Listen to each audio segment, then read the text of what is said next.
أعوذ بالله من الشيطان الرجيم.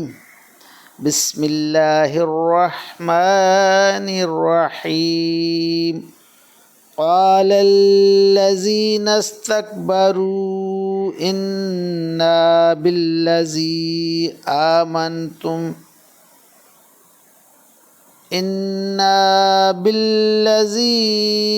آمنتم به كافرون. فعقروا الناقة وعتوا عن أمر ربهم وقالوا يا صالح ائتنا بما تعدنا إن كنت من المرسلين. آمنت بالله صدق الله مولانا العظيم وصدق رسوله النبي الكريم ونحن على ذلك من الشاهدين والشاكرين والحمد للہ رب العالمین۔ ابھی آپ کے سامنے سورہ الاعراف کی آیت نمبر 76 تا 77 کی تلاوت کی گئی۔ انشاءاللہ کچھ ہی دیر بعد عزت مآب راؤ شاہنواز صاحب انہی آیات کا ترجمہ، تشریح اور تفسیر بیان فرمائیں گے۔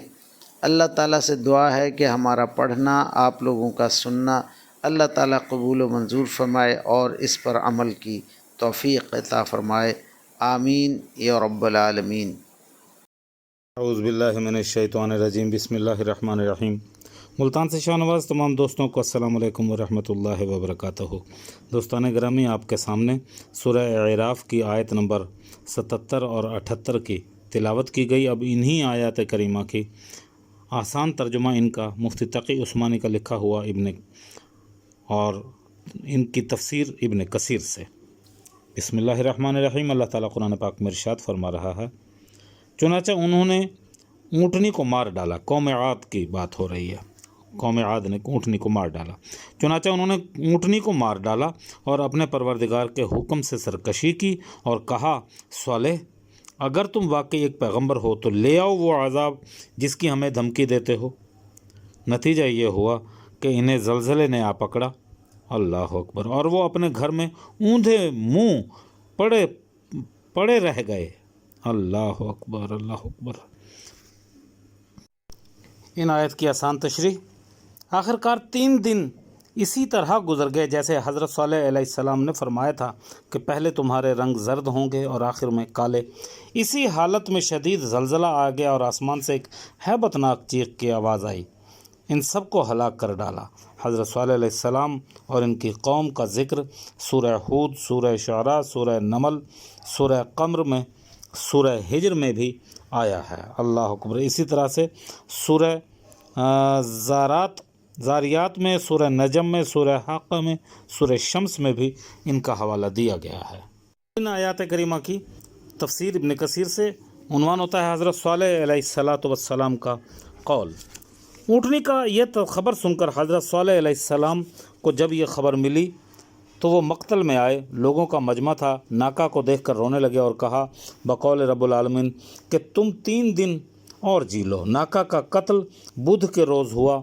جب رات ہوئی تو ان 9 افراد نے قتل صالح کا بھی قصد کر لیا اور مشورہ کیا کہ اگر یہ سچا ہے تو 3 دن بعد ہم ہلاک ہونے والے ہیں، اور اپنے سے پہلے ہی کیوں نہ اس کا کام کر دیں، اور اگر یہ جھوٹا ہے تو ہم ناکا کے پاس اس کو کیوں نہ بھیج دیں۔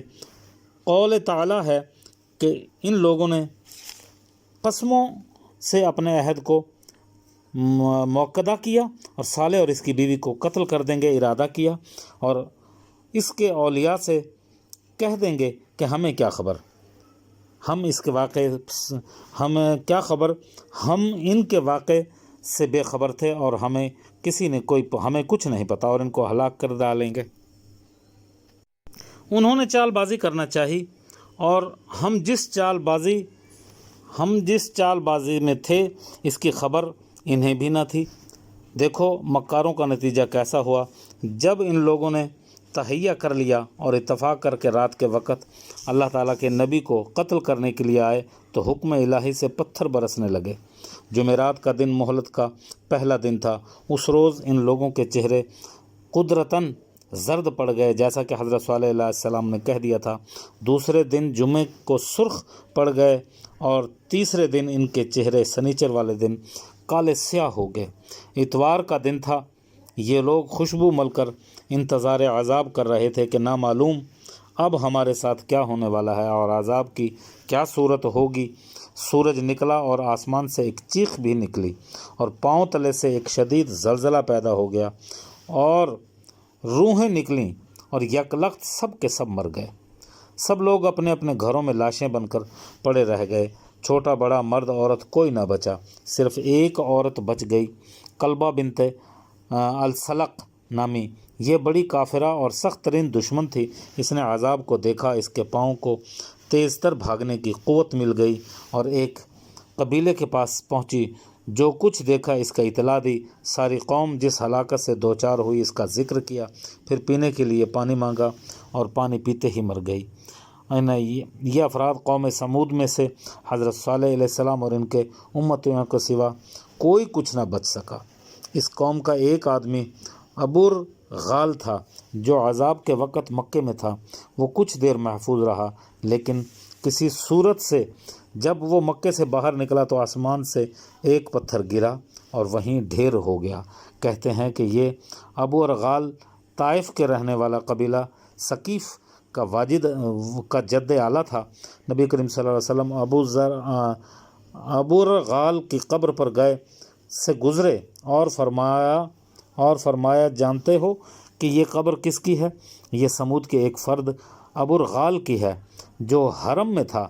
حرم نے عذاب سے اس کو روک رکھا تھا۔ جب حرم سے باہر ہوا تو عذاب سے دوچار ہو گیا اور یہاں دفن ہوا۔ اس کے ساتھ اس کے سونے کی چھڑی بھی یہیں کی یہیں دفن ہو گئی۔ لوگوں نے تلواروں سے اس کی قبر کھودی اور یہ لکڑی اس کی چھڑی نکال لی۔ وآخر دعوانا الحمد للہ رب العالمین۔ اے میرے پروردگار، ہم نے جو کچھ بھی پڑھا میرے مولا قرآن پاک پڑھا گیا، ترجمہ تشریح اور تفسیر بیان کی گئی، اپنی بارگاہ میں منظور و مقبول فرما، ہمارے لیے اور سننے والوں کے لیے میرے مولا کریم شفیع آخرت بنا دے۔ اور میرے مولا کریم ہمارے جتنے بھی دوست احباب آواز جہاں تک جا رہی ہے میرے مولا، جو لوگ بھی بیمار ہیں ان تمام کو شفائے کلی، شفائے کاملہ عاجلہ عطا فرما، آمین یا رب العالمین۔